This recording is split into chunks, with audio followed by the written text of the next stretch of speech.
Many around the world are finally coming to terms with the reality that previous editions of China Pathfinder have made clear.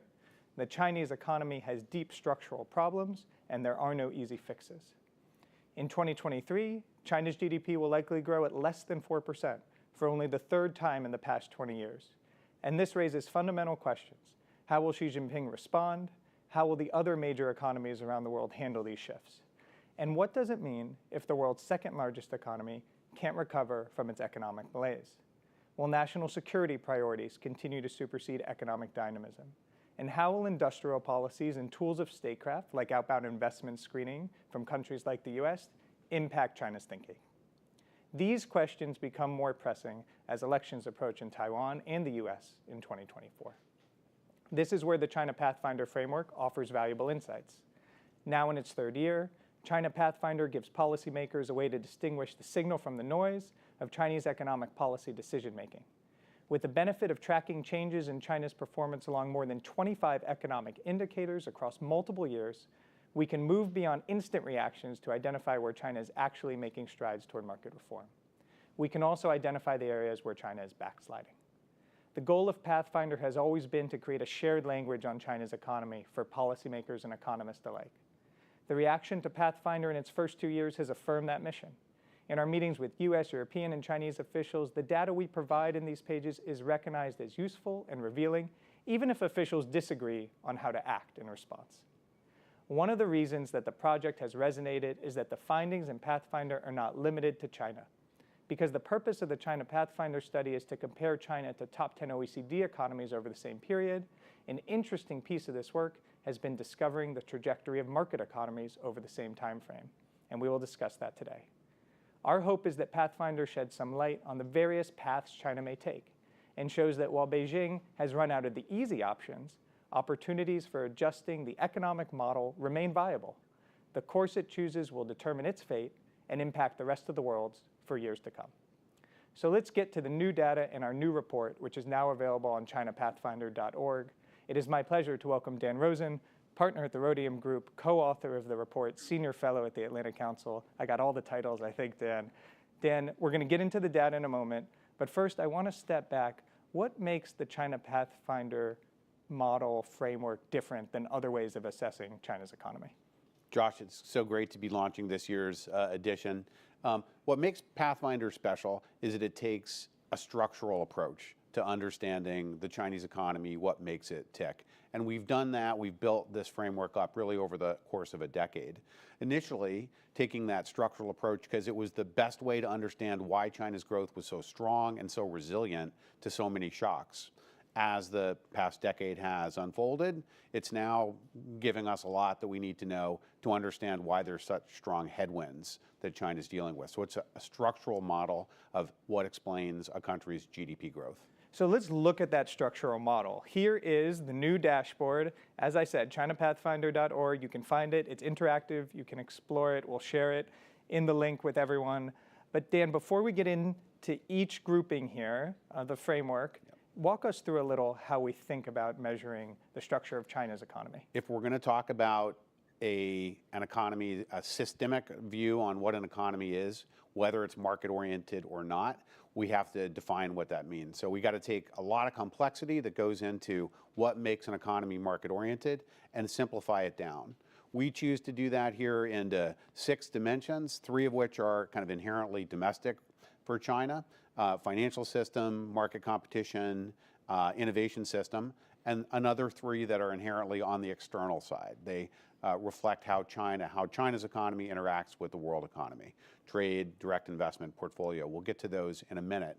But what's crucial in designing a structural approach like this is that the indicators have to be annual. They have to be available every year.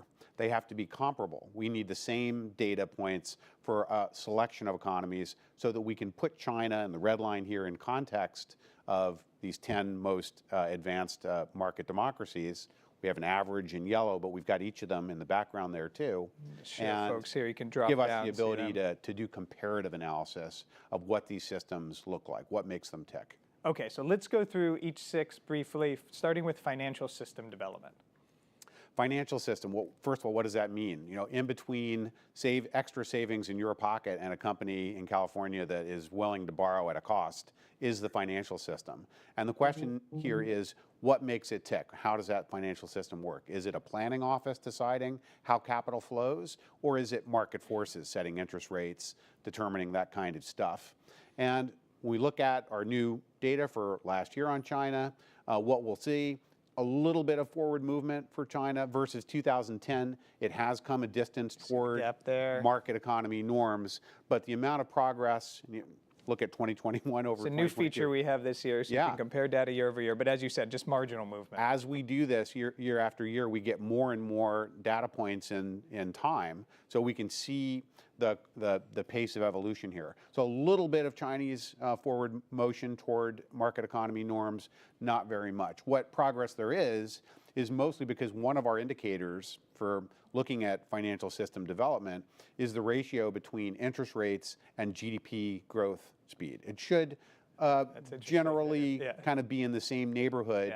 In China, interest rates have been so much lower than GDP growth, that sort of implied subsidization and sort of mucking around with finance, and now those two are close together, not because interest rates have come up, of course, but because GDP has come down. And that's what's a little bit of the movement. In the text, you'll see a lot of discussion of what's going on there. Yep. Okay, let's go to market competition. Market competition is really at the heart of what makes our Western economies productive and efficient. It means that there's competition in the marketplace above all things. We make sure there's no collusion. We have authorities that are empowered to do that.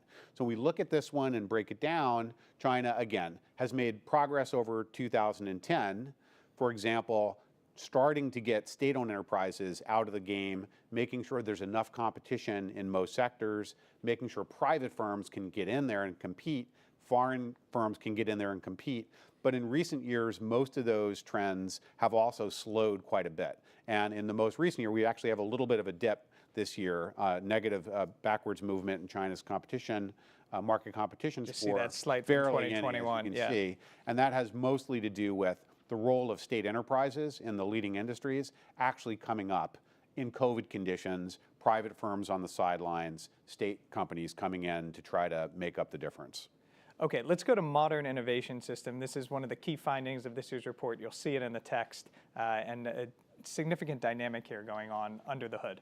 Yeah, I mean, we still think of China as really the most innovative place on the planet in many ways. So much technology deepening there for decades. But a little bit surprisingly, in our new year's data for 2022, we actually have a slight backslide in innovation.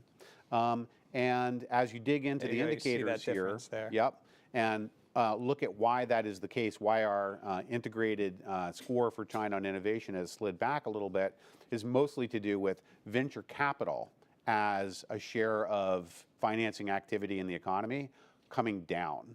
So venture capitalists are the folks who finance the most innovative activity. It's not a bank loan from the bank down on Main Street. I just want to underscore that point. Venture capital coming down. It's crucial. That hasn't been the China story in past years. It's been a big driver of China's growth for the past decade, really. Most exciting place. Of course, folks are looking at government restrictions on venture capital flows to China from elsewhere in the world, but by far the main event in understanding last year's performance in venture capital in China is a domestic story of venture capitalists not knowing whether platform companies, high-tech China is supposed to be encouraged and open for business, or whether they're being sent to the political woodshed. And here is somewhere where we can point out the other OECD economies we look at. You see China really in the neighborhood of other OECD economies here. I think Australia is one. Yeah, so very close to Australia. Spain is another. So this gives folks a sense of comparing China relative to other large economies. You know, that gives me a chance to point something really important out about the Pathfinder framework. Rather than just offer one line for what it means to be market-oriented, like if we just use the average for open market economies, we've got all 10 sort of shown in gray here to remind readers that there's not one size fits all for what it means to be headed toward market norms. There's a distribution of what that could mean. And in some cases, innovation notably, China is already on the edge of or inside the OECD range, right? So there's a lot that's to be applauded and, and appreciated about how China has grown in the past. The question is whether they're still making headway going forward. And you mentioned where China's in the OECD range, and on trade openness, China is ahead of at least one OECD country. I mean, trade is China's superpower. We think of it as a world leader in trade, and it is very much inside the OECD range for considerable time, even going back to 2010. They were already a good distance down the road. So China is not in last place in trade at all, and this year continued to see a forward step in the score that they get, especially relative to market economies in terms of trade. So I'm going to try to do something now. We'll see if this works on the magic wall. We're going to go inside how we get this top level score. You can do this for any of the 6, but let's look at it on trade. So we hit explore the data, and we hope that this works and everything will come up. And then what we're going to see here, if we click on it, here we go, is the indicators that make up that top level trade openness score. And there are a series of them, but let's just talk about 2. Trade intensity on the economy for goods, trade intensity for the economy for services. Right. So indeed, Josh, for each of these 6 larger dimensions, right, that we simplify down market orientation to, there are about 5 or 6 primary indicators we use to establish these comparable scores, right? There's also a bunch of supplemental indicators that people will find useful when they dig into Pathfinder online. But of these primary indicators, we're looking at trade here, you see that the reason why China stands at the top of the pack, you can see here in this visual right here, this is goods trade intensity, two-way imports and exports of good, right, as a percentage of global two-way goods trade. And China is far and away in the lead there. You can see in red in the sunburst visual. The U.S. would be number 2. And right, behind it, number 2 position is the United States. And Germany. Germany, and then everybody else is sort of, bringing up the rear there. So in goods trade, China stands out very clearly, and we all, understand very well why that's so important as an indicator for trade. And then on services, a little bit of a different story. Goods is not the whole story, right?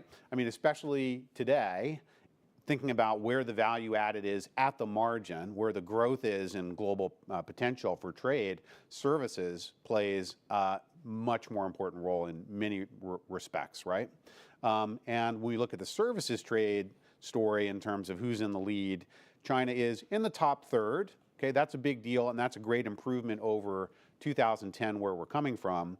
But we've got one other economy that is far and away the leader in of course, the U.S. trade, and it's the United States. We're a services trade giant. That's financial services, cloud services now, and all sorts of next generation stuff that's happening for the U.S. So I invite everyone, there's so much more here that they can look at within the indicators, but we just wanted to give a flavor of what you can see. I'm going to go back to the main dashboard. So Dan, as we said, we talked about trade openness. This is where China traditionally scores best on the way we measure this of the 6. But let's talk about the 2 where China has and continues to perform worse: direct investment openness and portfolio investment openness. Yeah, so we're on the external side of the ledger now, and we've looked at trade, strongest point for China. These other 2 dimensions are cross-border capital flows, and they're 2 different flavors. The first here in number 5 spot is foreign direct investment flows. Foreign direct investment, we have a multinational company crossing the border, bringing its capital with it, and building something or buying an existing business of some sort or another. So it's real activity. Once you build a factory, you can't just pick it up and take it home. It's a big vote on what companies think about the future of the economy they're investing into. And it also takes a lot of confidence for a national leadership to open the door and let their businesses go global and build things around the world. We think of China as kind of a global FDI, foreign direct investment leader. This is one that surprises people. And it does surprise people. And Rhodium has done other work on China World FDI for more than a decade now. And a lot has changed and happened. But when you consider what's normal for the advanced market economies in terms of FDI as a share of their GDP size, China is actually very far away.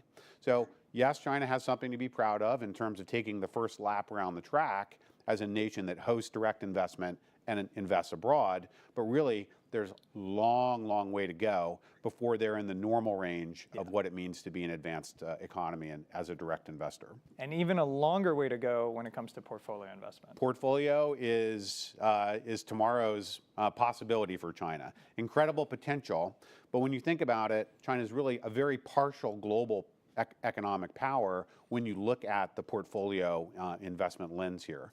We're looking at both outcomes, how much portfolio investment, by the way, as opposed to that factories and M&A, means buying and holding a security or a debt instrument, equities in a company. You bought them today, you could sell them tomorrow. So it tends to be fast moving. It's much in the aggregate larger volumes of money we're talking about than direct investment. And it's super important to defining who are global economic superpowers and who are kind of partial powers, if you will. And here, China's moved relatively little from 2010.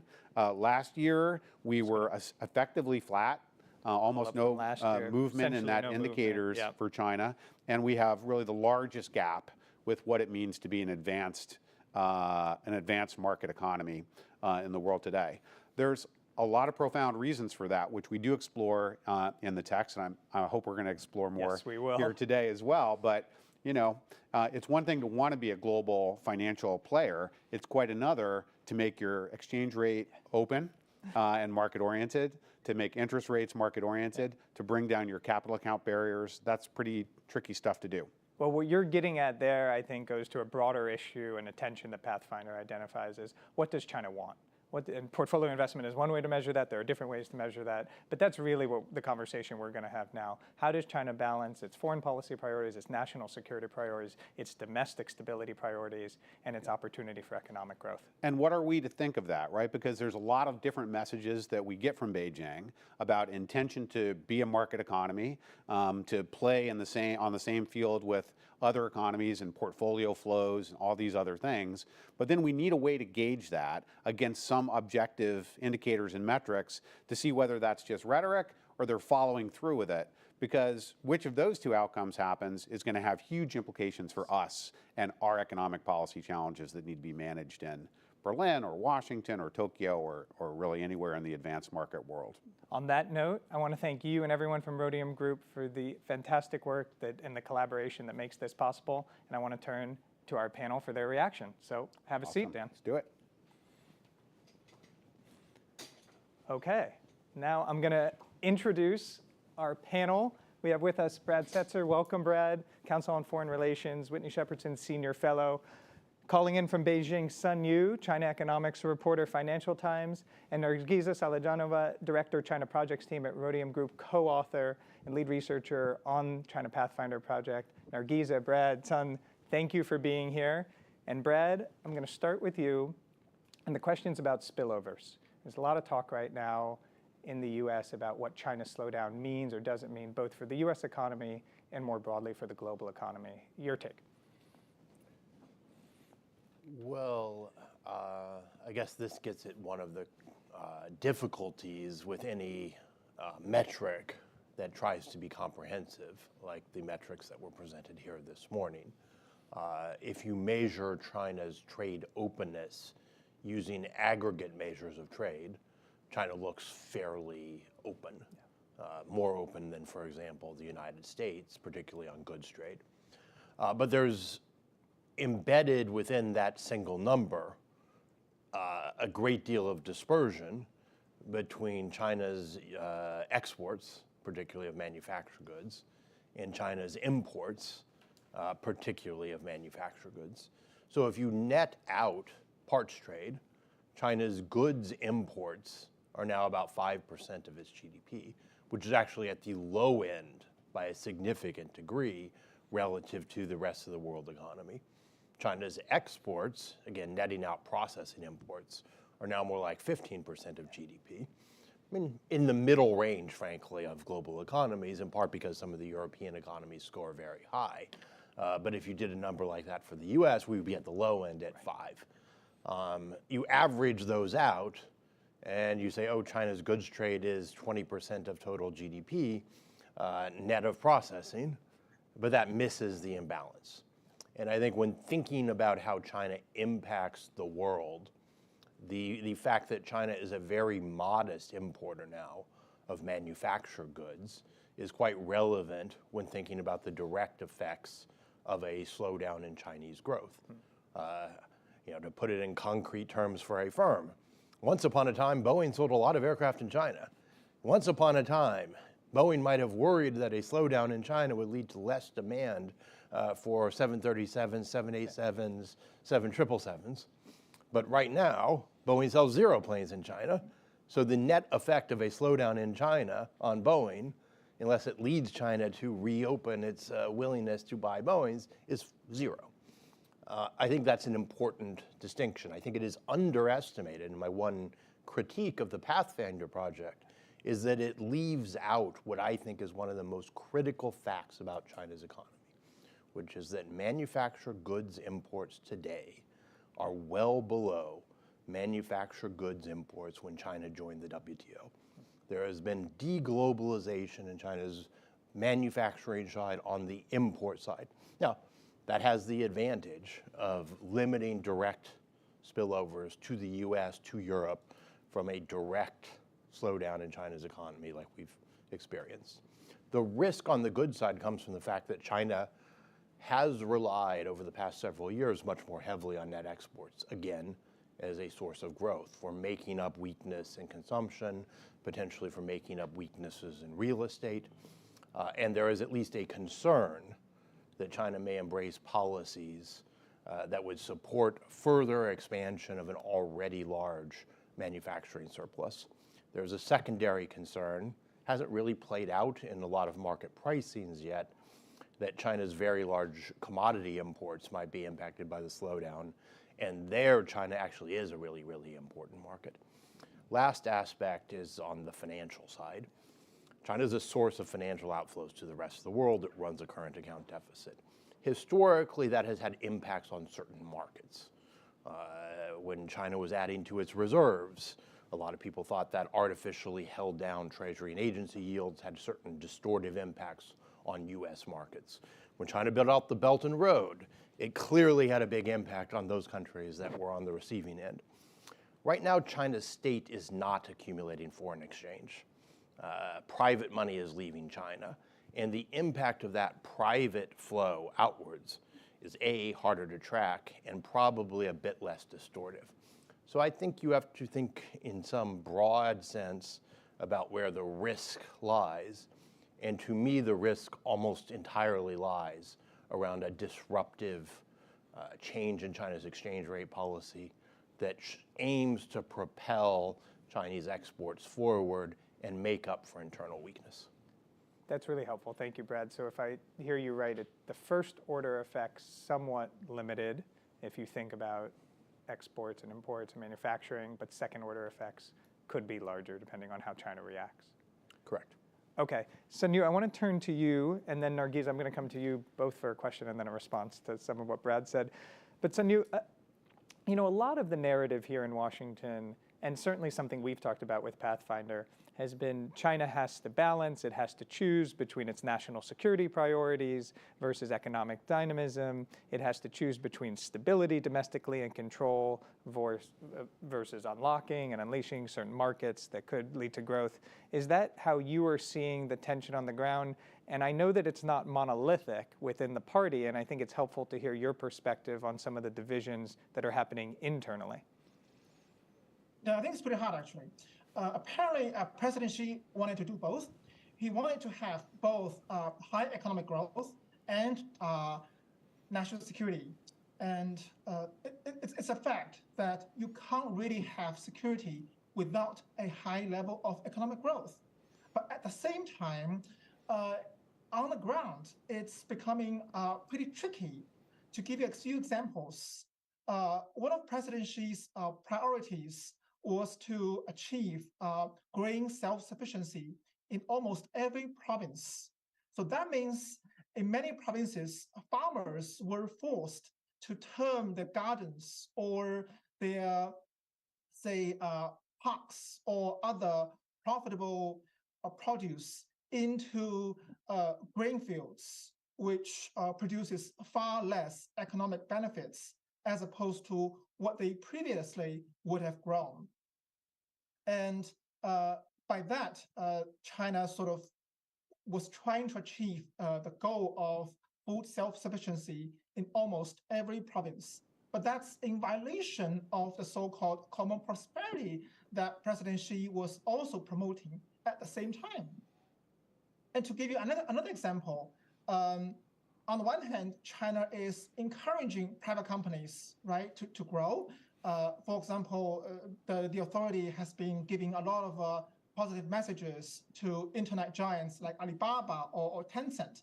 But at the same time, if you look at the data, you see that in an area called cloud computing services, which Dan just mentioned, which Alibaba is still the market leader. However, Alibaba's revenue growth in this area was basically flat in the first half of this year. In contrast, the revenue growth for state-owned giants like China Telecom or China Mobile were respectively 63% and 80% in the first half of this year.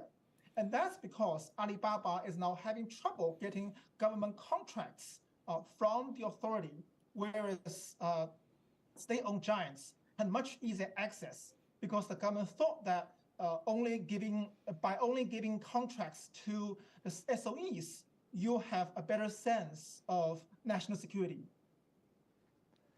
So you see how difficult it is for the Chinese top leadership to achieve both goals at the same time.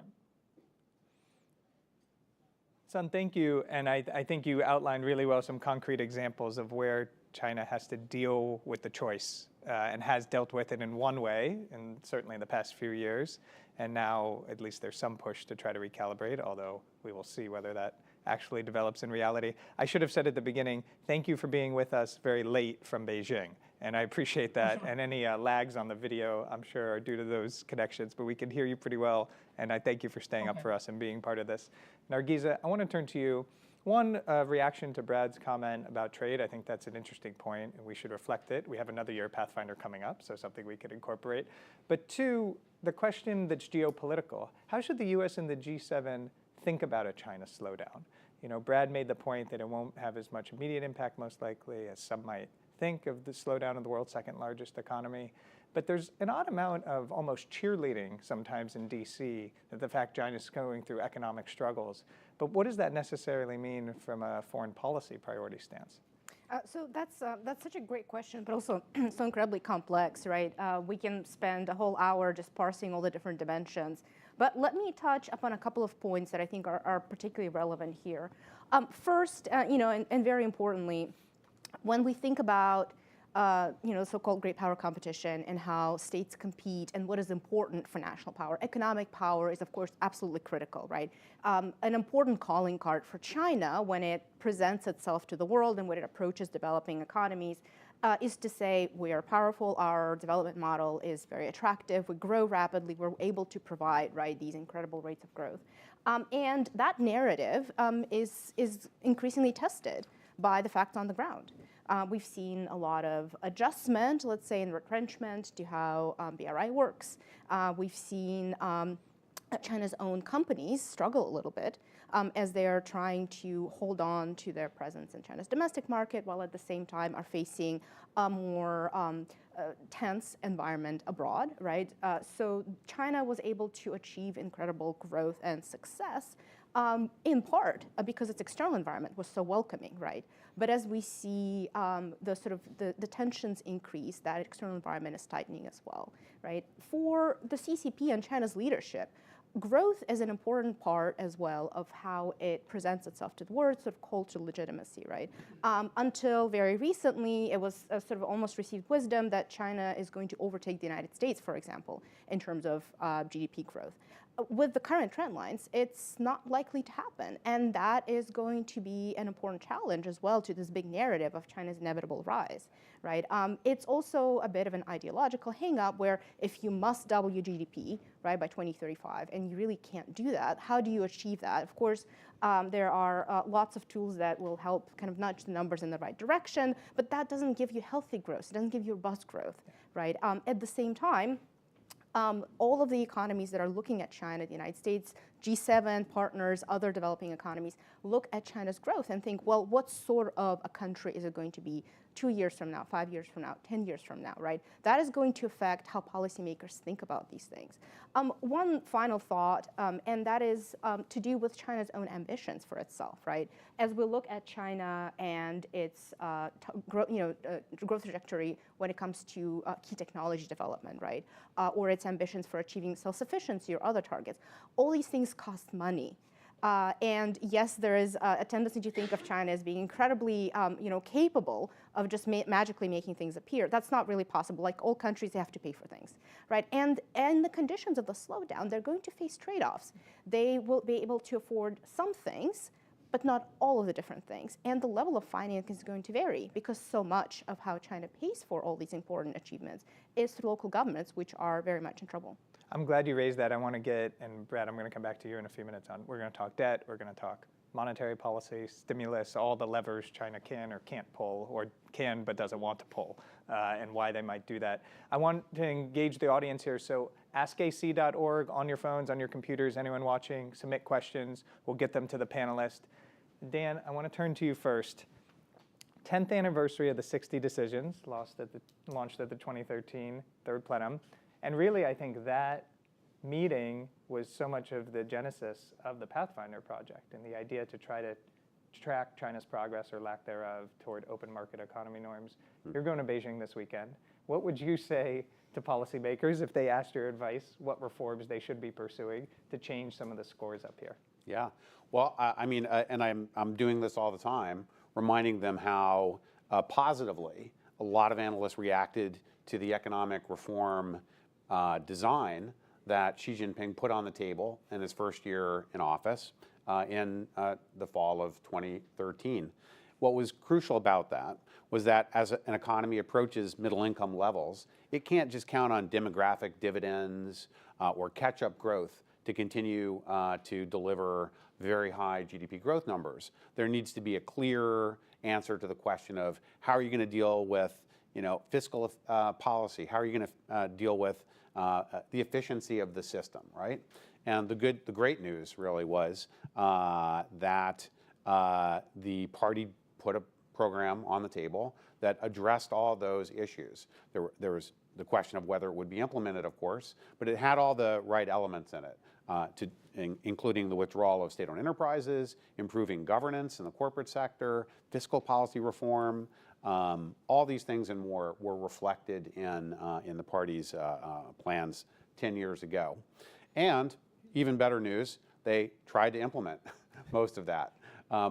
We get to the bad news. By 2015, 2016, the transition pain and difficulty and adjustment and political liberalization required to fully implement those ambitions became too much to bear at that time. And so almost all of these crucial structural reforms that had been described by party leaders at that time have been deferred and have not been completed to date. So we have a pretty good idea, and we have evidence that folks in Beijing have the same underlying understanding of what it takes to sustainably generate economic productivity and efficiency growth in an economy. The question is whether they're ready to pay the political price and deal with the adjustment realities of putting that plan back to work this fall. It's most people's reaction right now is that they can't imagine the Communist Party or Xi Jinping wanting to make another go at profound structural economic reform. And I understand that. I wouldn't look forward to that either. But what's the alternative? And that's where we get to the question of what is the potential speed limit of China if it doesn't do those reforms, right? We're at best right now making the case that the property sector bust, really, right, can be resolved with a kind of soft landing or without an absolute crash. But nobody's answered the question, what is going to deliver GDP growth above, say, 2 or 3% into the medium term and beyond? And I think even our friends at the IMF have some great misgivings about what the medium-term outlook is. Well, okay, you laid a lot out there with the IMF. I'm going to get back to that because we have the WEO coming next week, and I want to get everyone's predictions on China revisions. But before that, Brad, I want to turn to you on something Dan said, because Dan's talking about the need for structural reforms. This is how China gets back to a longer-term, sustainable, higher growth path. Some have said they might have a shortcut through EVs, that they might be able now, given the growth in EV exports, to circumvent Electric vehicles. Electric vehicles, thank you. Yeah, electric vehicles. That they might be able to circumvent, some of the hard work that needs to be done through the growth of this market. Well, it's genuinely hard to overstate how successful China has become at producing electric vehicles and now at exporting electric vehicles. China is poised to become the world's largest auto exporter. In part, that is because electric vehicles produced for the Chinese market have created a lot of excess capacity in internal combustion engines. And so China is exporting a lot of piston engine cars. But clearly, China is producing globally competitive electric vehicle cars. And in markets that are open, the European market is mostly open for now. The US market is essentially not. Chinese-made cars are gaining market share. And if you look at some of the economic decisions of major companies, Tesla seems very keen to make cars in China for sale in Europe. A number of other European companies, I think, have economic incentives. If you take away the politics, take away the risk of a policy reaction, to use the electric vehicle and the battery supply chain that is built up in China to produce electric vehicles to meet global demand. Is this a big enough engine to offset some of the other drags that China is facing? This year, it hasn't offset on the export side the very expected normalization of global demand for consumer goods. The US and Europe were both buying more toys, electronics, household appliances last year than they are this year. A lot of those came from China. We're buying less. There is a sort of cyclical downturn, and the EVs are offsetting a part of that, but not fully. So the quick answer is not yet. The bigger question is, can the strengths of the Chinese economy on the export side, and they're very real across all the clean technology space, Chinese industrial policies, not the policies I would say that the Pathfinder necessarily tracks or rewards, but Chinese industrial policies in clean energy have created an export powerhouse. China's domestic real estate bubble, the construction boom and now bust, is generating an incredible drag. And I think that drag, combined with the spillovers to local government financing, will far exceed any plausible estimate of the impetus from this very real clean tech export boom. Can I just follow up on that, Brad? Please. And that assumes that there's not a global pushback on that spillover of Chinese automotive production into global markets even, right? Which, given the European Commission's investigation, the timer on that started today officially, right? I think there's a very real, there ought to be a very real concern in Beijing that if they don't deal with these structural problems that are holding back their domestic demand, they shouldn't over-rely on global demand to solve the problem of how to make all these investments productive. Yeah, and Brad, we were in Germany together just a few weeks ago, and the Vice Chancellor talked about this, and then Ambassador Tai agreed with what the EU is doing. So to Dan's point. Look, the Europeans are struggling to figure out how to reconcile their commitment to their WTO principles and the reality that they're putting themselves at a disadvantage relative to both the United States, which limits US EV subsidies to autos made in North America with batteries that meet extremely complex provisions, and China, which never allowed imported vehicles to qualify for its own EV subsidies. So Europe's the last open market. They're trying to, within the WTO rules, trade remedy response. I do think it is a caution not just to China's ability to grow in certain clean technology sectors, but a caution on China's ability to rely even more on exports to make up for future drags from property. China's global manufactured surplus is 10% of GDP. It's up 3 percentage points from pre-pandemic. 5% if you net out goods trade. It's lower on the current account, but I think the current account is fundamentally misstated and inaccurate. And I wish the IMF would note this. You have made this point. I will make it again. No, but it's so many people say that the current account is the best measure, but when the current account includes adjustments of unknown origin that cannot be back-tested and make no economic sense, rely on the reliable, verifiable customs data. Tangent, what does the fund say when you say this to them? When you make The fund tends to emphasize the need to have an ongoing, healthy, constructive dialogue with the Chinese authorities. Okay. Understood. But there is a conceptual issue of whether an economy that actually did recover from the pandemic on the back of net exports can recover from a downturn also on the back of net exports without triggering strong reactions against its export model. So, Sun, I want to bring you back in, and I want to talk about personnel in the finance ministry. You wrote a piece, I think it was about 2 weeks ago now, about China's likely new finance minister, Lao Fan, and I'm wondering what you know about him, what your reporting shows about him. I saw in your piece I was interested, not a big macroeconomic background, so maybe we can share Pathfinder on this front, but I just wanted to know what you know, because we don't know a lot here in Washington, and I think there's a big interest. Oh, sure. So Lan Fouan had a pretty strong background in finance, but not on a central level. Instead, he spent more than 20 years working for local authorities in 3 different provinces. He did, however, start his career working as a junior staff for the Ministry of Finance in Beijing for about 4 years. After that, he moved over to the southern province of Guangdong and working all his way up to become the deputy provincial governor of that province before moving over to 2 other provinces. He was known on the ground for being sort of low-key and sort of knowing what he's been doing.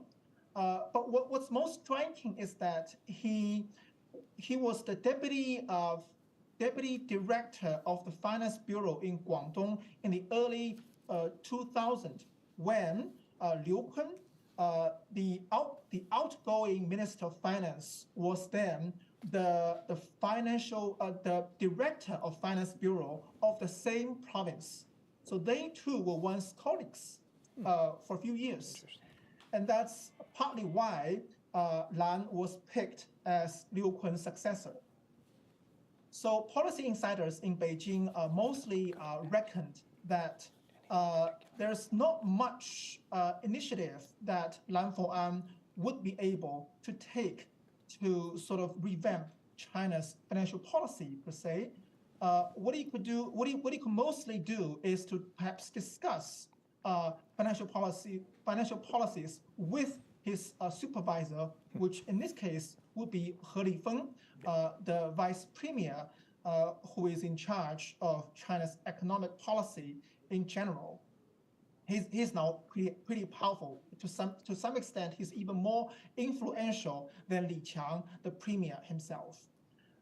So the vision is that people like He Lifeng would be responsible for designing policies, and the finance minister, Mr. Lan, would be responsible for implementing policies to make it work on the ground. And that's sort of the trend going forward in a more and more centralized policy-making environment in China. Sun, thank you. I think that's really helpful, nuance from you about what to expect. Of course, remembering where the finance minister sits within the hierarchy in China compared to other economies is also useful. And we look forward to the IMF meetings next week. I think he probably won't be there, but he will be at the next ones in the spring. So we'll get to learn more about him in those engagements. Nargiza, I want to bring a question from the audience to you, and it's about foreign firms and whether you see them, as the questioner asked here, jumping ship or not. I think Pathfinder sheds some light on this. We talked about venture capital as one dimension to measure investment in China, but there are a lot of dimensions that Pathfinder looks at to see where companies are or are not putting their money in China over the past year. Yeah, I think the picture is quite nuanced there, but the data also can be quite stark. One of the indicators that we include under the direct investment openness cluster is actually looking at FDI intensity of the economy, right? And what we see for China is that its FDI intensity, which is the proportion of the FDI stock to GDP in 2022, was actually lower than it was in 2010. It's also a very, very slight increase from where it was in 21, but it's nowhere within the range of where we would expect it to be for an economy of that size. So just, as Dan said, China is a partial economic power, and foreign direct investment is an important feature of how China continues to acquire know-how, foreign technology, foreign capital, all those critical transfers, right, which have enabled so much growth. There's so many positive spillovers from foreign direct investment. But it's also an indication of confidence in the economy, of investor sentiment, right? And over the last couple of years, foreign investors have experienced sort of a shock after shock after shock. First was zero COVID, a lot of the policies that have tightened in the tech sector, for example. And then we look at things like governance over data and data transfer, right? Which for a lot of innovation, high-tech economies, sort of being able to transfer your data between different parts of your company is so important. And this is where a lot of the friction as well engages between open market economies, which have one set of regimes and policies governing data transfer, versus what China is doing, right?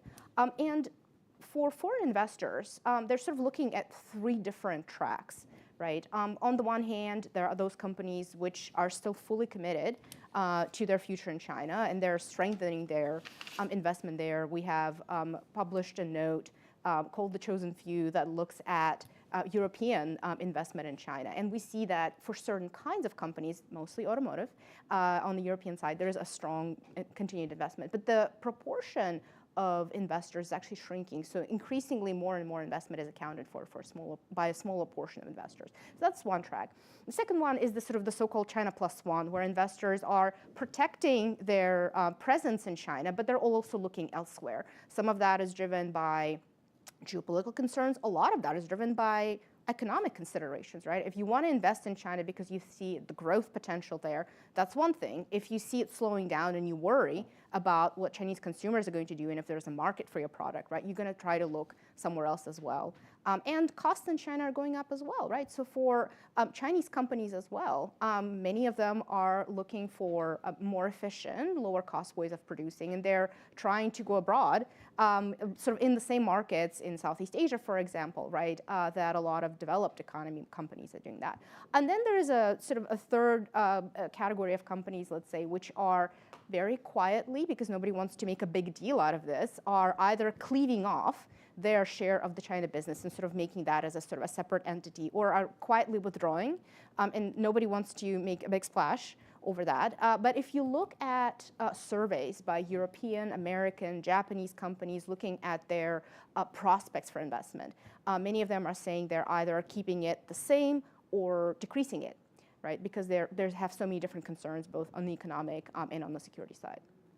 Thank you for that. I just, the question was about jumping ship, and I think you just gave such a nuanced answer that it's more complicated than that. Well, there isn't a flood going out, and that's I for think sure. What you said and what Pathfinder shows gets to that. And we shouldn't, underscore, lose the fact that even as China slows down, it is still a big economy. It is still a very important global player, right? And companies are going to keep that in mind. Dan, I want to turn to you and ask the question of what we get wrong. And one thing, if we were here a year ago, there was a lot of talk about the end of zero COVID, the end of lockdowns, and this is going to lead to a burst in Chinese economic growth, not just over a quarter, but over a sustained period. We didn't think that in the Pathfinder project, but that was certainly a conversation that was out there in Washington. What was the miscalculation there that Pathfinder revealed, the difference between short-term and structural? Boy, I mean, I guess I would emphasize two things, Josh, in this. The first is that there are cyclical stories and sometimes shocks COVID was a shock. The necessity of lockdowns, to a certain extent, was a shock on economic activity. And those cyclical factors are really important in determining what next quarter or next year's growth is going to be. One thing that China has tended to do over the years is to obscure those business cycles and other cyclical effects and deliver kind of steady as she goes GDP growth story all the time, which was comforting to investors up to a point. But now that we're sort of into new territory where it's no longer really possible to smooth all those perturbations out in the economy, it's confusing. And the impulse to tell a steady as she goes story versus the cyclical reality of what's happening, right? For consumption growth, household consumption alone, to have delivered the 5% story that Beijing wanted this year, household consumption would need to be growing about 15% year on year right now, which is just way beyond what's reasonable to have expected. So there's this kind of brave new world in terms of cyclical realities. And there is behind that the structural story, which, it's part of China's success of having gotten to middle income levels, that it's not reasonable to expect 6-7% GDP growth anymore, or even really above 5 any longer. Those numbers were delivered over the past decade by tolerating too much buildup of liability and inefficient investment in the system. And now the structural reality is that growth is going to have to be slower going forward. So all those kind of entanglements between the structural dynamics at work, which are long-term, and Pathfinder is all about offering folks a way to put that in focus, right? And this kind of new era of cyclical realities are the crucial first piece. I won't belabor the second, which is that, I think you have to say that there are acute problems with China's reporting of data over the past couple years, even more so than traditionally. And the limits of tolerance amongst analysts, including all of us here at this table, of course, to say that we're okay with that data has created credibility problems for Beijing that adds to the urgency of having this conversation. Thanks for bringing that up. It's in the report. I think we flagged that this year, and something we'll obviously continue to deal with as we go through the Pathfinder project. Again, questions online, askac.org. Brad, I want to bring you in on this question we touched on earlier but didn't really answer is, Dan's talking about the structural reforms that are needed, but why can't China do more in the near term on fiscal stimulus, monetary policy, to at least mitigate some of the slowdown? Well, China certainly could do more. So it's at least in part, a question of why doesn't China do more? The answer may differ for monetary and fiscal policy. I think with respect to monetary policy, there's probably a twofold answer. One answer is that rate cuts inside China, which have taken place, are very much at odds with rate hikes, or now maybe high but stable rates in the US and Europe. And so further rate cuts would mean further pressure on the yuan, and President Xi has to ultimately make a decision about how weak of a yuan is consistent with the Chinese dream. Can you have the yuan is already basically at a 15-year low. Can you have a yuan that's at a 20-year low? Can you have a yuan that's back to the levels when China joined the WTO and be part of a country which is rising? Or does the depreciation of the yuan send a signal and also send a broader negative signal? So that's one constraint. The other constraint is, frankly, monetary policy, as used in the US and Europe, has never been a cyclical tool. It's a signal, and it frequently signals a broader loosening of regulatory conditions and a greater willingness to use quantitative tools to push money and credit through the system. But it is not simply a price signal. And there's just been a reluctance to go beyond where China has gone to date, but there is some use of the quantitative tools to push more credit to preferred sectors within a sort of fairly stable rate world. On the fiscal side, there's just, we in the US tend to think of fiscal policy as a single tool. Chinese fiscal policy is in effect multiple tools. There is a fiscal policy conducted by the local governments and their propensity and willingness to invest. That fiscal policy by local governments has historically been the biggest source of fiscal stimulus in China by far. And local governments are extended. The work of Dan and his partners has highlighted this. They rely very heavily on land sales for revenue. Their tax revenue sharing with the center is very limited, and they're in financial trouble. It is not obvious that they have the fiscal capacity or financial capacity to do stimulus. The central government hasn't actually done stimulus in the past. She doesn't seem to believe in stimulus from the center. It has a very clean balance sheet. Ministry of Finance debt is only 15% of GDP. Central government debt is only 25% of GDP. You're number one in the G20 on the standard measures of fiscal space. But you didn't get there if you were always using your fiscal space at the center. And so there's deep reluctance to use fiscal space at the center, and particularly to use it to provide direct support to consumption. I think Ling Wei at the Wall Street Journal has nailed it. The simplest explanation for the reluctance to provide direct support to households over the last 5 years, when the economic situation has called for it, is that President Xi himself doesn't believe it. So, Sun, since the Wall Street Journal was invoked, I have to go to the FT. It's only fair to give the next question to you. But I want to ask your perspective on the ground, where Chinese authorities are trying to attract Western businesses or not. Because I think there's some mixed signals here. You see big banks returning to certainly Hong Kong, but also Beijing. There are high-level meetings happening. You see some of these delegations. There's going to be a major congressional delegation coming soon that Senator Schumer is going to lead, a bipartisan delegation. So it seems that in some ways we want to be open for business signal is being sent, but then on the other hand, you see corporate raids, you see crackdowns happening on Western businesses. Your perspective from Beijing on this dichotomy?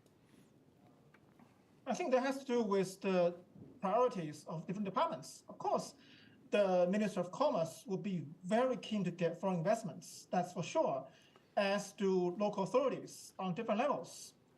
They have rolled out a whole range of policies, including tax breaks, cheap land, and even like free housing for foreign talents to attract foreign investments. But at the same time, given the fact that national security has become so prioritized, we are seeing departments like the Ministry of State Security, the police departments, the customs, the state prosecutors, tax bureaus, courts, or even the military starting to impose various kinds of exit bans for foreigners or staff for multinational companies in China. And I think that really sort of scared many of these foreign business people and multinationals in China. So it looks to me that basically the authority itself hasn't really reached a consensus on how best to treat or handle foreign investments in China. On the one hand, of course, China badly needs foreign capital and foreign technology to boost its economy and to create jobs. But on the other hand, given the escalating tension between not just U.S. but also almost the entire Western world and China, I think President Xi, along with many policymakers within China, couldn't help but feeling insecure about the potential for sort of intrusion or infiltration of Western, not just Western sort of enemy, but even like Western thoughts into China. So that sort of creates some sort of policy dilemma, I think, that we're seeing right now. Son, thank you. I think that you said that so well, that the authorities don't know exactly which way they want to go either, and you just see that reflected. There's not one consistent message being seen, and Western businesses are trying to parse out those signals just like everyone else. Nargis, I want to come back to you because we talked, and Brad, I thought, spoke really succinctly about impacts or lack of impacts on the U.S. and then global economy based on how China's manufacturing sector is built right now. But what about regional spillovers? We haven't talked about that enough. Yes, maybe not as much an impact on the U.S., but what does China's slowdown mean for Vietnam? What does China's slowdown mean for other countries directly in its regional orbit, its number one trading partners that are looking at this slowdown in a different way than we might be seeing it from the U.S.? There are so many interesting dynamics there. And of course, impacts are going to vary and they're going to be uneven. And they're also going to be quite contingent on which sector you're looking at, right? But first, let's look sort of in the aggregate. China is wonderfully integrated into the Asian supply chains, right? And it's an important source of a lot of the components for a lot of these smaller economies, which have benefited tremendously from their relationship with China, right? And are therefore very cautiously watching what foreign companies are doing and sort of how the de-risking or diversification is proceeding. So on the one hand, these economies are poised, if they're able to capitalize on it, to really benefit from China's slowdown as companies seek better opportunities elsewhere, as they seek to take advantage of close integration in the regional trade, for example. There are important arrangements that have come online, although they're low standard, let's say, but something RCEP does important things to help facilitate some of the more regional trade. On the other hand, right, Chinese companies that I mentioned are not sitting still. They don't want to lose the advantage that they already have. And so many of them are actually increasing their presence in these markets, right? So they may continue to kind of leverage the same advantages that they have being Chinese companies, perhaps the same access to financing or some of the other benefits that they derive by virtue of having access to sort of China's industrial policy and all the different levers that can be pulled there, right? Which can cause a lot of friction with local companies. That can cause a lot of friction in local employment as well, right? And then let's also look at sort of the special category, which is commodities producers, right? And what we've seen is actually been quite interesting. Countries like Indonesia, for example, are restricting their exports of key commodities because they want to onshore, right, a lot of this production. They want not to be just the source of the raw material. They want the processing and all the value added that comes from having all these technologies, and it's very critical for the green supply chain race as well, right? The United States and everybody else is looking, and they're trying to find alternatives to China.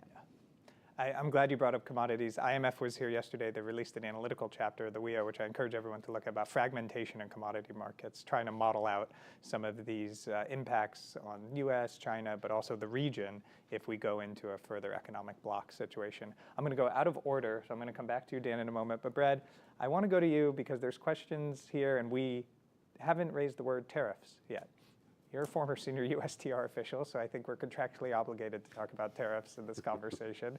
We track this in China Pathfinder. You can see it in the trade indicators, looking at China's tariff rates, US tariff rates, other countries' tariff rates. US actually very high. I can't remember, Nargis, probably third highest of the, China's the highest, US third highest. But sometimes that surprises people where US tariff rates are. Obviously, part of that is a product of what's happened over the past 4 or 5 years. But I want to ask you where you see policy going forward from the U.S. perspective on tariffs.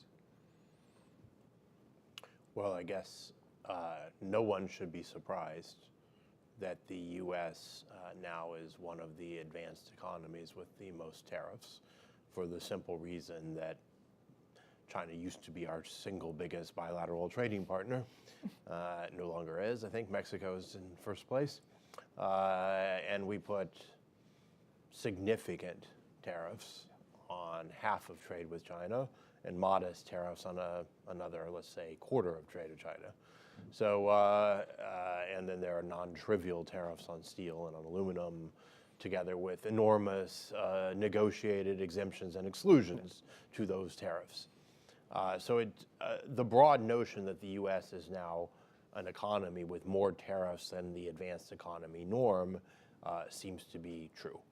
I think that reflects, for better or for worse, a judgment that I expect to persist, that trade with China should be on somewhat different terms than trade with Japan in trade with Europe, which is a little bit at odds with the basic thesis of the WTO, which is that all members of the WTO, in the absence of a special free trade agreement, should be treated equally. So the tariffs are basically a reflection of a decision by the US that it doesn't want to treat trade with China like trade with Japan, like trade with Europe. There are tensions created by that policy. It is relatively easy to get around a bilateral tariff. We have reduced bilateral trade with China. We've encouraged indirect trade that uses Chinese components. In some strategic sectors, that indirect trade may cause concerns. But the most immediate likely evolution is well known that there's an ongoing review of the Section 301 tariffs. Still ongoing. Still ongoing. And my sense is that there is a real desire to bring that review, which is legislatively required. It's a statutory requirement. I don't think the statute requires that you conclude the review.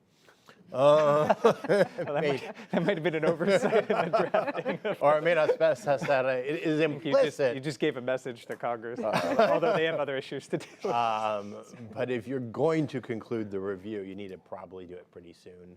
And I would expect and I would support a recalibration of the tariffs. Wendley Cutler has said, why not raise the tariffs on EVs? Yeah, fair enough.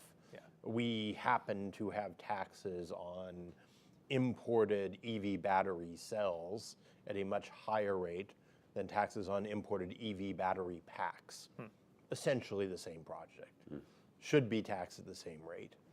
Permanent magnets made with rare earths were exempted from the tariffs because there wasn't production capacity in the US. The Department of Defense has now sponsored some capacity. You would think we could introduce some level of tariff there if we really believe this is a strategic project. And frankly, the tariffs on beds and bedding do not appear to serve an important strategic purpose or further American industrial policy goals. So there are probably some tariffs that could reasonably be rolled back. So I would hope that that's the outcome. That's helpful, thank you. And it sounds like the signals have been maybe by the end of the year we get some clarification. So we will check back on that, but I think that's a helpful signpost to look for. Okay, we have about 7-8 minutes left, and I want to get back to the IMF issue you raised earlier. Next week, IMF World Bank meetings in Marrakesh. It's the annual meetings, first annual meetings on the African continent in 50 years. Atlantic Council will be there. We're doing a series of events there. Hope people tune in. We'll ask a lot about China's economy. We're interested in interviewing the Zambian finance minister, so there's a lot to talk about on debt restructuring. But the WEO, the World Economic Outlook, will come out Tuesday, so less than a week from today. I was surprised, Dan, that the IMF didn't revise down China GDP growth forecast in the July WEO update. They kept it north of 5% for 2023, and I think 4.5% for 2024. What do you expect next week? Yeah, I mean, look, when the 2023 expectation of 5.2% for China was put on the table in January of this year, everyone expected China's recovery from zero COVID lockdowns to be somewhere between good and great. By the time of the mid-year revision, nobody expected the recovery to get anywhere close to hopes and dreams, and yet the projection for the year was not adjusted downward at all. It stayed at 5.2, although the composition of how they got to that number was altered a little bit, right? So that's concerning, right? A lot of other governments around the world and businesses use those WEO projections as a basic foundation for their expectation about global conditions. The reality for the fund, which is crucial to understand, as you point out often, Josh, is that the staff are required to use the data provided by the government of the People's Republic of China in calculating those projections. So their hands are somewhat tied, and they're not allowed to go off and kind of pick their own alternative data with which to offer a corrective. In the staff reports and papers that we get, including in the Article 4 process, we often see the staff, signaling their misgivings about the headline data that's going to be provided. But next week, and this is really part of the Pathfinder design, isn't it? That we have this thing coming out usually right before Intentionally the fund bank, so that this work can be used and reflected upon in those meetings and consultations. I know you will bring this question to bear when you're over there. I think it's incumbent upon the fund to at least offer a more transparent explanation for how one can stand by the same GDP number at the end of 2023 that they started with the beginning of 2023. Fine, they can say, but the way the system works is we use official Chinese numbers, but then they need to pass that question to the Chinese authorities who produce that number to please explain what is growing to deliver that, because I can't find anything that could possibly explain more than about really 2.5% growth number for the year. Okay, thank you, and that's what we'll look for next week when this comes out. Sun, I have one more question for you. I'm then going to turn to the panel for final thoughts and what we want to look ahead when we do Pathfinder a year from now in the 4th edition of Pathfinder. But Sun, I want to ask you a question about economic statecraft. That's a key issue for us here at the Atlantic Council and our Economic Statecraft Initiative. We talked about tariffs, that's one part of economic statecraft, but there's been a range of tools the US has really accelerated over the past few years. And I'm thinking specifically, I mentioned in my opening remarks, outbound investment screening. And I just wonder, these tools, how they're perceived within the party in Beijing. Are we at a point post-Secretary Raimondo's visit where it feels like temperatures are cooling? Or are we at a point where China's wondering what comes next from the US? I think for the US, it's always possible to sort of compartmentalize all kinds of policies, right? So the US could on the one hand, do business with China, but on the other hand, impose all kinds of controls over different kinds of high-tech products on China at the same time. But for China, they're all together. So you either treat us very well, or you are our enemy. That's the thinking behind many China's policymakers. So which creates the issue, right? So China is very keen for the US to drop all these controls altogether before China is able to reestablish normal economic relationships with the United States. That's, I think, one crucial challenge that's lying ahead of between the US and China. Because for China, the idea is that you either treat us as a real friend or you are an enemy. So that's something that the Chinese leadership now is struggling with. Sun, thank you. That's helpful to hear that. Okay, I'm going to go around to each of the panelists for final thoughts. And the framing question for this is, we're sitting here a year from now. We're 4 weeks out from the US election. What is the state of China's economy? Brad, I'm going to start with you with that easy question. Well, I'll make the safe forecast that if we're 4 weeks out from the US election, we will only talk about how the outcome of the US election will impact US policy towards China and China's economy. I will try to avoid that, but you're probably right. Look, I think the baseline should be that the property downturn is a sustained multi-year drag on China's growth, that China is slowly restructuring its economy writ large for a world where some of the very good work of Rhodium has suggested China needs to build about half as many apartments as it was building before. That's a pretty big downshift in the biggest sector of your economy. It is a multi-year drag because pre-sales are still being built, as I understand it. But at some point, you'll complete the stock of pre-sales, and you'll be adjusting down to a level of housing construction that is based off the current level of real new starts. And that's a lot lower level. So the drag is persistent, in my view, on the housing sector. And then to me, the question is, over the next year, does China introduce policies that get a bit more growth by helping the household sector helping retail sales, building up a more vibrant services sector, in a sense converging a little bit with the economic structure of the United States or Europe, where most activity is household services consumption and people selling services to each other? Or does China find the easiest way out just a boom in exports? On the more structural level, if China's takes the you're either fully with us or you're fully against us view, the U.S. is going to be more fully against than fully for. And I don't think you can roll back and return to the pre-Trump trade war, pre-chip wars, pre-Huawei restrictions world. Yeah. But if China takes a more nuanced approach, where we're in a world of managed strategic competition, and in a world where some parts of trade will be heavily managed and other parts will be relatively open, and everybody can sort of recognize that that's the framework, and then you will debate the boundaries rather than debating, are you with us or against us?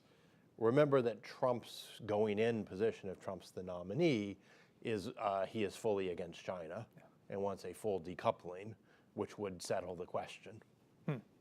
I think what you're picking up on something Sun said as well, this compartmentalization, is that possible and what does that look like? So something we'll look at closely. Nargiza.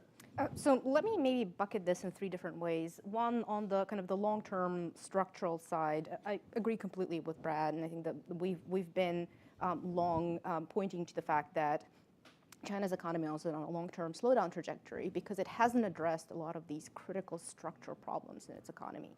And so far, we haven't seen indications that it's taking meaningful steps to do that. And there's a big important caveat to all of that. If they decide tomorrow, we're going full back to a robust, aggressive reform, they're still going to go slowly, right? Because the pain of adjustment is going to be very high. And the longer you kick the can down the road, the worse it becomes, right? So that's something to think about. In the short term, for this year in China Pathfinder, we make some modest predictions for where the government could go if they decide to take moderate steps, sort of some small adjustments to help improve the economy a little bit. And one of the ones I'm particularly interested in is how they manage the local government debt situation, right? We know how important local governments are to China's economy, to how they propagate stimulus through the economy, to how they fund and pay for all these important obligations, right? So how they manage that debt issue is going to be critically important and speaks a lot about the central and local relationships. And then finally, kind of maybe zooming out and looking at the big kind of geopolitical side of things. Fortunately for us, the European Commission decided to click the calendar today. Well, we're looking at a 12-month timeline. I fully expect for us to be talking about this aspect of it, right? This friction that is now happening between China and one of the last, like, very, very open economic partners that it has, European Union. The tension with the United States is sometimes drawn very starkly, but if China decides to take the same perspective of compartmentalizing or bundling vis-a-vis the European Union, that's going to make things much more complicated, right? Because we do see a great degree of transatlantic alignment in a lot of these perspectives. Usually the United States is a little bit more forward-leaning than the European Commission, let's say. But this issue, the sort of the desire to focus on specific technology, specific sectors, talk about the trade deficit, right? Those are all going to be with us, and we'll observe how the resolution unfolds. I agree with you completely on the timing. This will set up very nicely for Pathfinder 4. How good of them. Next year. That's very nice of the Europeans. Yeah. We appreciate it. Sun, over to you.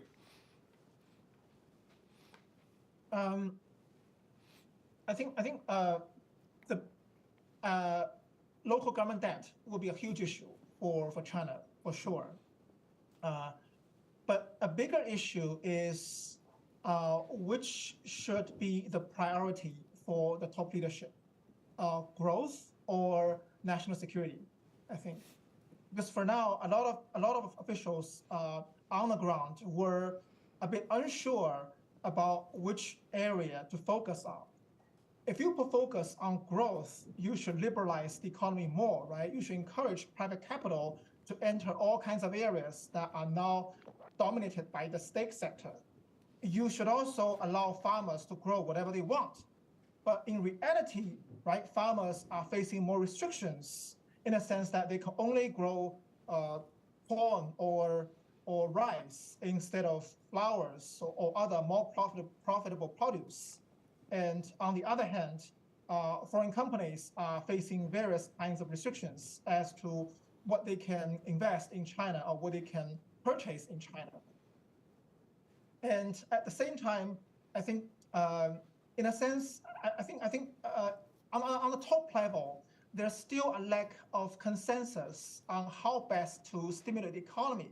For example, as Brad just mentioned, China still has scope in launching some kind of fiscal stimulus. But from what I can gather from policy insiders in Beijing, there's always this concern of, say, if we hand out 1,000 RMB to 1.4 billion Chinese people, first of all, China doesn't have so much money. Secondly, maybe people won't spend so much money. Thirdly, maybe this will only end up creating more lazy people who don't want to work. So there's all kinds of sort of restrictions or concerns that the authority is facing as to how best to stimulate the economy, which caused some policymakers to think that maybe the economy right now is okay. We are on our track to achieve 5% growth this year, and it's okay for us to tolerate lower growth as long as the growth is of high quality. So that's, I think, the real challenge facing Beijing, in a sense that how do we, what kind of growth are we really want to pursue, and what would be the right path, as Dan just mentioned. Sun, thank you. I think you hit on this idea that we're trying to come back to today, which is there are no easy fixes, but also China's economic trajectory is more complicated than is sometimes presented in Washington. Yes, it is a significant slowdown. No, it is not falling off a cliff, and Chinese policymakers are trying to address those same issues at the same time. How much to course correct, and because there's no easy options to actually course correct. Dan, final word to you.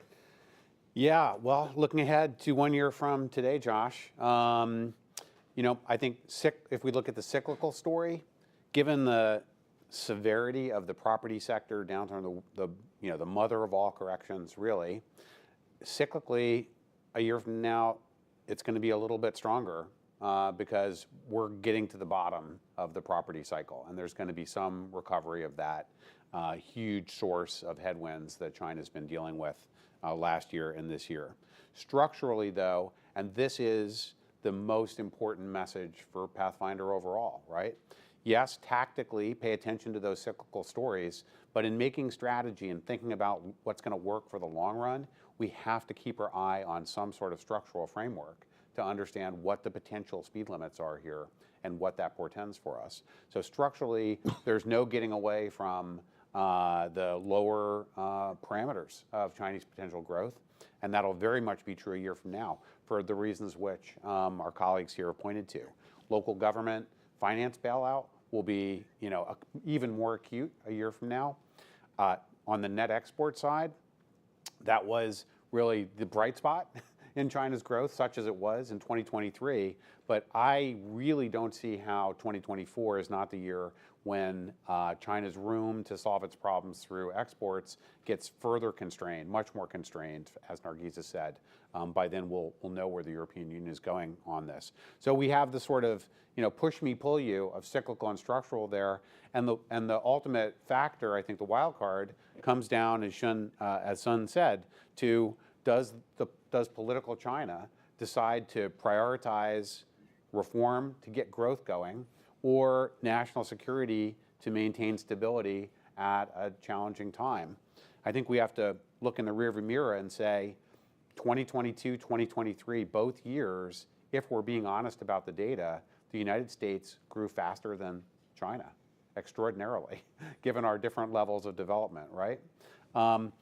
That will probably happen again if we manage to maintain a normal democratic government in the United States. So we the way you set it up was, what does this Chinese performance mean for the elections? At the same time, the outlook for the elections may have an effect on whether China does the hard thing and gets back to reform.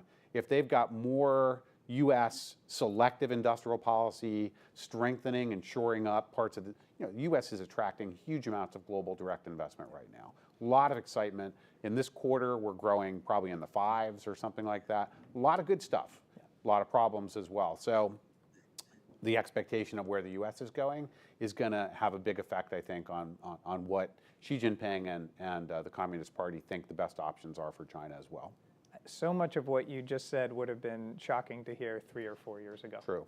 And I think it speaks to the reason we do this and track it year over year and what we can learn year over year, not just from a quarter of data, but from 4 years that we'll have by the end of next year of looking at this.